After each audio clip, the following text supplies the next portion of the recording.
Now to the, first of all, thank you. Now to the supercut of the show. These are the parents of someone being held hostage in Gaza. We'll start with them. And these, again, this is kind of a supercut, so you'll forgive me if I don't stay with these people for their entire, but I wanted you to get just a flavor of last night. Go ahead, Albert.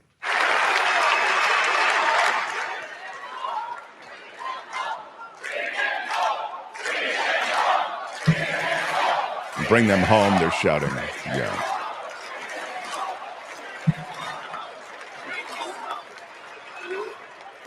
Then they're already choking up as they're speaking. At this moment, 109 treasured human beings are being held hostage by Hamas in Gaza.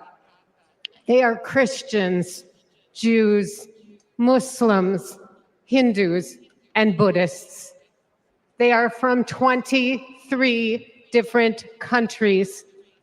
The youngest hostage is a 1-year-old red-headed baby boy, and the oldest is an 86-year-old mustachioed grandpa. Among the hostages are 8 American citizens. One of those Americans is our only son. His name is Hirsch. He's 23 years old. And like Vice President Kamala Harris, Hirsch was born in Oakland, California. Hirsch is a happy-go-lucky, laid-back, good-humored, respectful, and curious person. He is a civilian. He loves soccer, is wild about music and music festivals, and he has been obsessed with geography and travel since he was a little boy. His bedroom overflows with atlases, globes, maps, and National Geographic magazines. On October 7th, Hirsch and his best friend, Honor, went to a music festival in the south of Israel. It was advertised as celebrating peace, love, and unity. They also went to celebrate Hirsch's 23rd birthday. As rockets began to fall, Hirsch, Honor, and 27 other young festival goers took refuge in a 5-foot by 8-foot bomb shelter. Terrorists began to throw grenades into the shelter. Honor stood in the doorway and repelled 7 of those grenades before the 8th one killed him.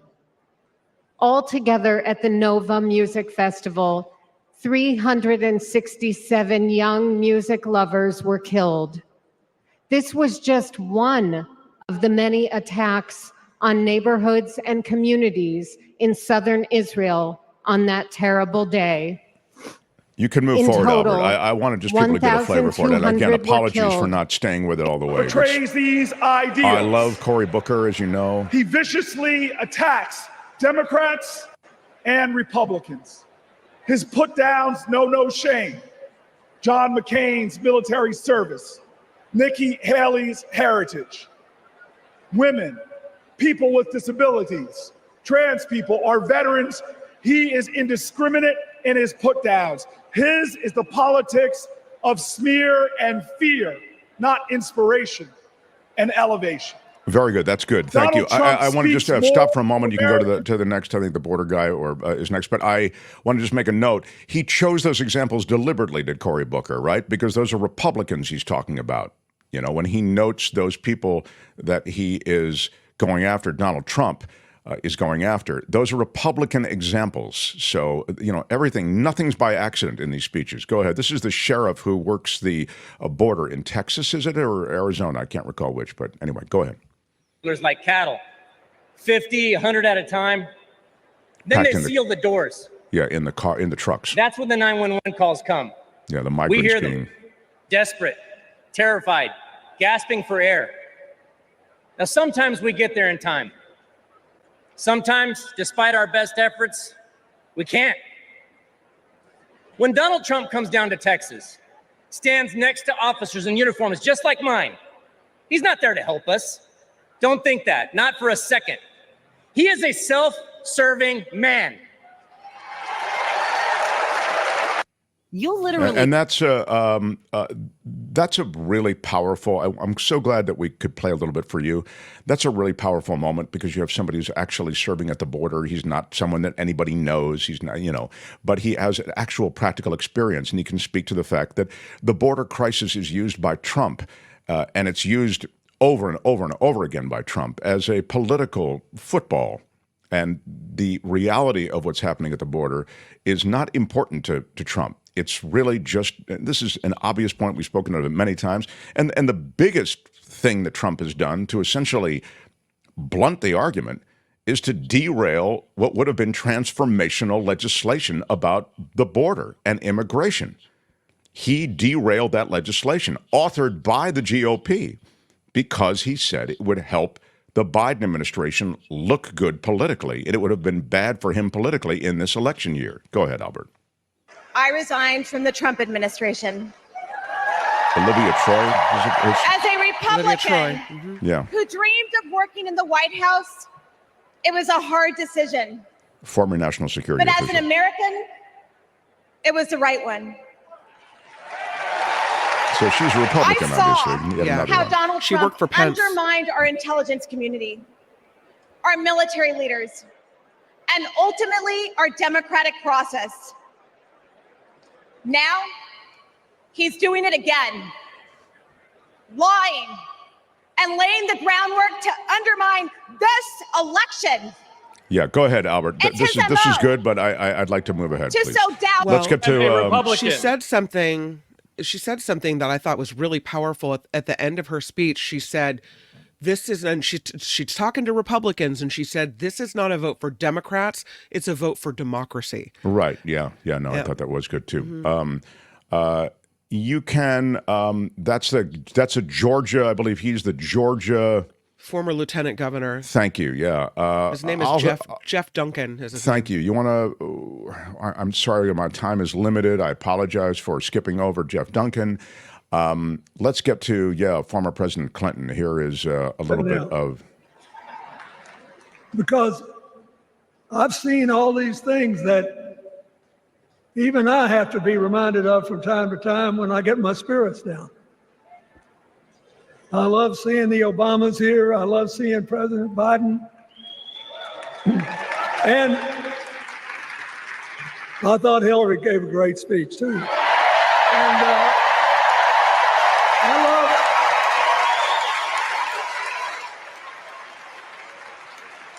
I love seeing all these young leaders. A bunch of them are coming up after me. They look better, they sound better, and they'll be exciting. I do want to say one word about President Biden. Remember, he had an improbable turn that made him president. And we were in the middle of a pandemic and an economic crash. He healed our sick and put the rest of us back to work. And he strengthened our alliances for peace and security. He stood up for Ukraine. He's trying desperately to get a ceasefire in the Middle East.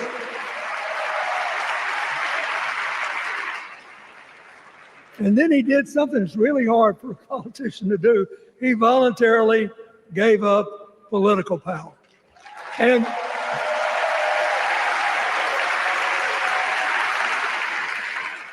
George Washington knew that, and he did it.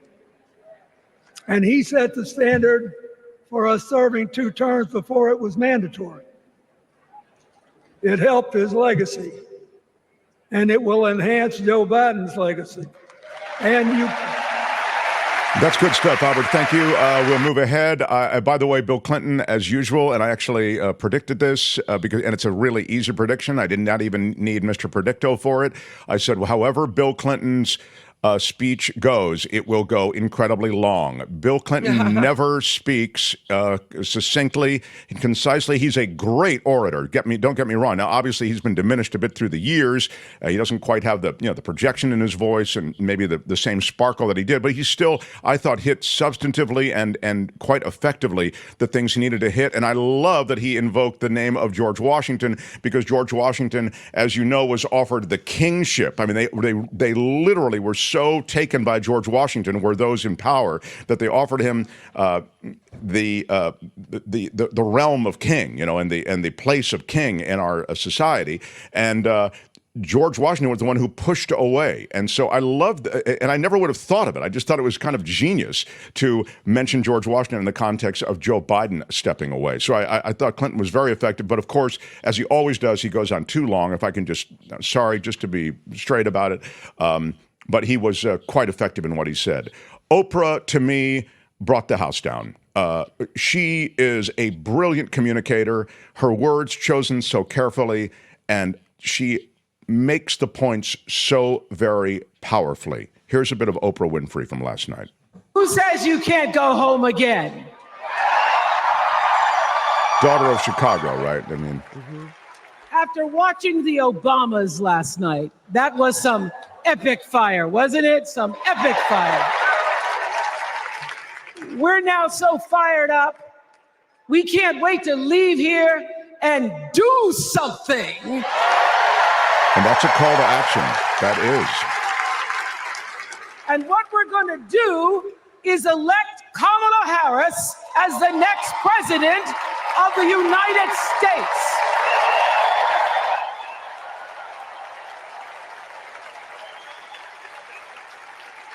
I am so honored to have been asked to speak on tonight's theme about what matters most to me, to you, and all of us Americans: freedom.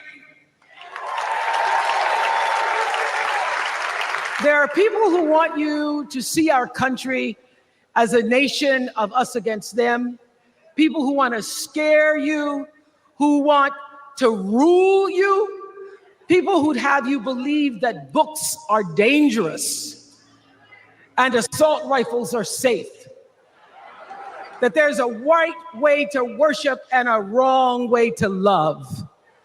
People who seek first to divide and then to conquer. But here's the thing. When we stand together, it is impossible to conquer us.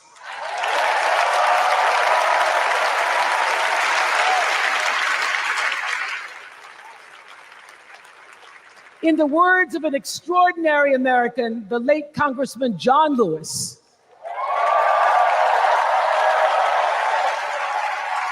he said, no matter what ship our ancestors arrived on, we are all in the same boat now. Congressman Lewis knew very well how far this country has come, because he was one of the brilliant Americans who helped to get us where we are. But he also knew that the work is not done. The work will never be done because freedom isn't free. America is an ongoing project. It requires commitment. It requires being open to the hard work and the heart work of democracy. And every now and then, it requires standing up to life's bullies.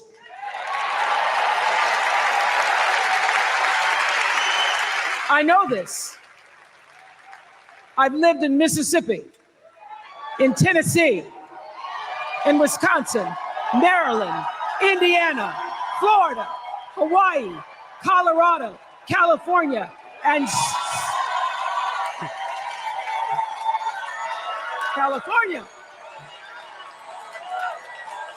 sweet home Chicago, Illinois.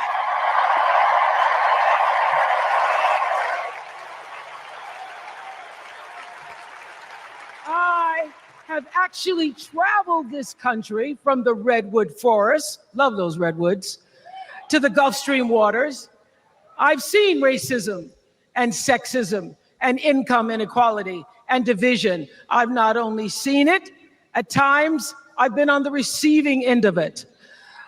But more often than not, what I've witnessed and experienced are human beings, both conservative and liberal, who may not agree with each other, but who'd still help you in a heartbeat if you were in trouble. These are the people who make me proud to say that I am an American. I thought the example they are the best of America. Yeah, Albert, just stop for a second. I thought the example she gave, I don't know if it's in this supercut, but when she talked about, your neighbor's house being on fire and you're going in and you don't ask what their political affiliation is, you just do it. Go ahead. And despite what some would have you think, we are not so different from our neighbors. When a house is on fire, we don't ask about the homeowner's race or religion. We don't wonder who their partner is or how they voted. No, we just try to do the best we can to save them. And if the place happens to belong to a childless cat lady, Wells Fargo just warned. Like Oprah, who would be a childless cat lady, right? Oh, that's right. Yeah. Very, very good. Yeah. She publicly made the decision not to have kids. So, yeah. Well, we try to get that cat out too. I want to talk now about somebody who's not with us tonight. Tessie Prevost Williams was born in New Orleans, not long after the Supreme Court ruled that segregated public schools were unconstitutional. That was in 1954, same year I was born. Brilliant run right here. But I didn't have to head to first grade at the all-white McDonough 19 school with a U.S. Marshal by my side like Tessie did.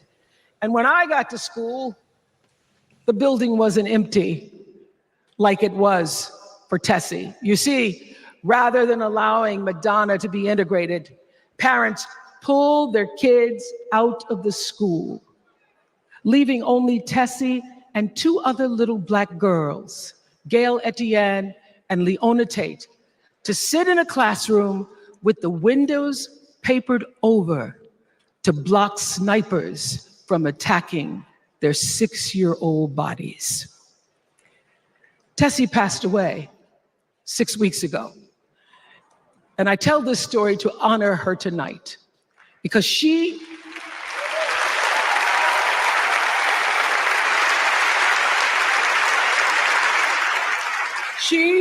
like Ruby Bridges and her friends, Leona and Gail, the New Orleans Four they were called. They broke barriers and they paid dearly for it. But it was the grace and guts and courage of women like Tessie Prevost Williams that paved the way for another young girl who 9 years later became part of the second class to integrate the public schools in Berkeley, California. And it seems to me that at school and at home, somebody did a beautiful job of showing this young girl how to challenge the people at the top and empower the people at the bottom. They showed her how to look at the world and see not just what is, but what can be. They instilled in her a passion for justice and freedom and the glorious fighting spirit necessary to pursue that passion.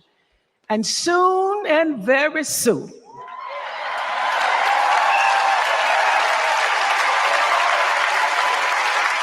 and very soon, we're going to be teaching our daughters and sons about how this child of an Indian mother and a Jamaican father, two idealistic, energetic immigrants,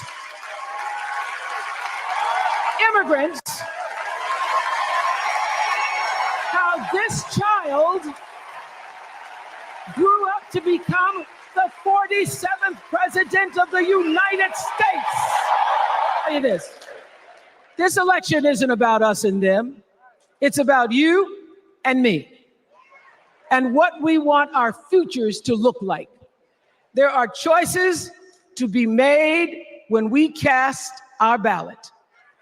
Now, there's a certain candidate that says if we just go to the polls this one time, that we'll never have to do it again. Well, you know what? You're looking at a registered independent who's proud to vote again and again and again because I'm an American and that's what Americans do. Voting is the best of America. And I have always, since I was eligible to vote, I've always voted my values. And that is what is needed in this election now more than ever. So I'm calling on all you independents and all you undecideds. You know this is true. You know I'm telling you the truth, that values and character matter most of all. In leadership and in life. And more than anything,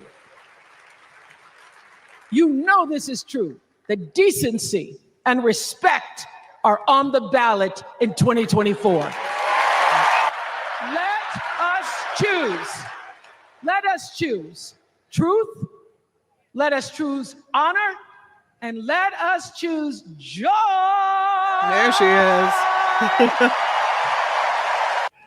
And I know our history isn't perfect. Yeah, this is Wes Moore. He's unreal, governor of Maryland. Has made some skeptical.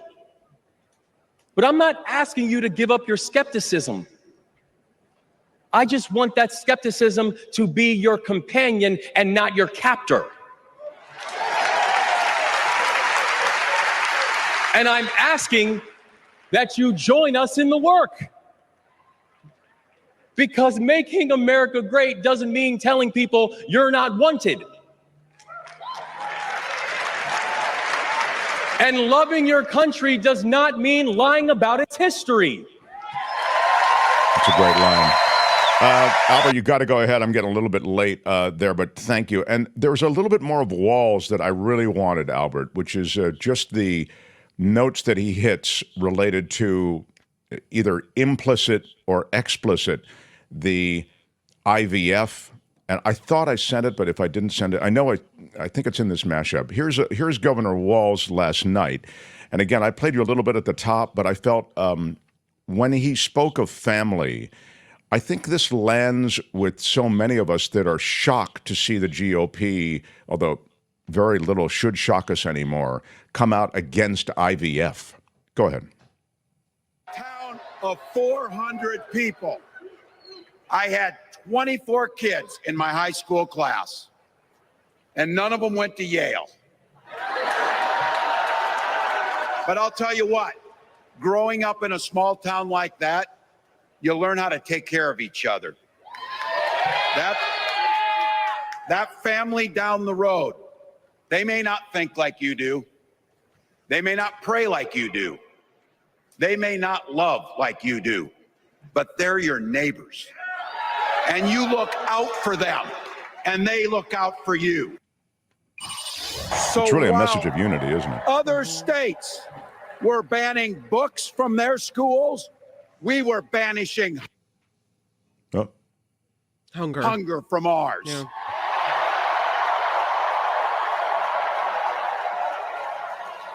We also protected reproductive freedom because in Minnesota, we respect our neighbors and the personal choices they make. And even if we wouldn't make those same choices for ourselves, we've got a golden rule. Mind your own damn business. That includes IVF and fertility treatments. And this is personal for Gwen and I. If you've never experienced the hell that is infertility, I guarantee you, you know somebody who has. And I can remember praying each night for a phone call. The pit in your stomach when the phone had rang, and the absolute agony when we heard the treatments hadn't worked. It took Gwen and I years. Yeah, he Okay, says we'll it get back Couple to more it. Go ahead, seconds. Albert. Hold on. Go ahead, Albert. Yeah. But we had access to fertility treatments. And when our daughter was born, we named her Hope. Hope, Gus, and Gwen, you are my entire world, and I love you. John Heilman. So that was a little bit of a clip from Walls that I wanted you to see related to that. Some of the other stuff from Walls I'd shared with you earlier. I am going to get to some of the criticisms that were shared along the way here, and I'll respond to them. But I just thought it was super impressive. The notes of inclusion were not just one-offs. Virtually every speech had notes of inclusion. Yeah, I thought Pete Buttigieg is in there somewhere, Albert. Maybe you can find it because he was really great also. I mean, Pete Buttigieg is just like, I've said it before, he's the best surrogate the Kamala people have. I mean, there is no better surrogate than Pete Buttigieg. He's unbelievable. You can have him parachute in behind enemy lines on whatever it is, Fox News certainly, but what are the other ones now? One News or whatever they call it, OAN. Yeah. I mean, it doesn't matter. He is brilliant, and he speaks facts, and he speaks them well. So if you can find there's Buttigieg, and he opened with a great line, and I'll let him deliver. I never thought I'd hear myself saying, "I'm Pete Buttigieg, and you might recognize me from Fox News."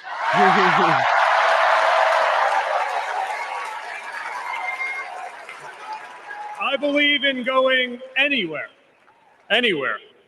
in service of a good cause. And friends, we gather in a very good cause, electing Kamala Harris. Yeah. Thank you, Albert, for that. Really terrific stuff. The Democrats, I think they have the added advantage of selling something that I think is quite important and buyable. In other words, they're not shoving something down the throat of America that America doesn't want to swallow. I think America wants reproductive rights. America wants freedom for women over their own body. America wants freedoms to reproductively make decisions about IVF and this sort of thing. In other words, the stuff that they're talking about is very much likely resonating with the bulk of Americans. Now, again, this doesn't mean that the Democrats will win the election. For the reasons that I've noted already, if you missed it, I talk about them in the first half hour, and then everybody's yelling at me about me being such a pessimist, etc. But again, if it was just one person, one vote in America, which is the way it should be, then the Democrats would win it in a cakewalk, the way they have, I think, 8 out of the 9 presidential elections. But it's not that.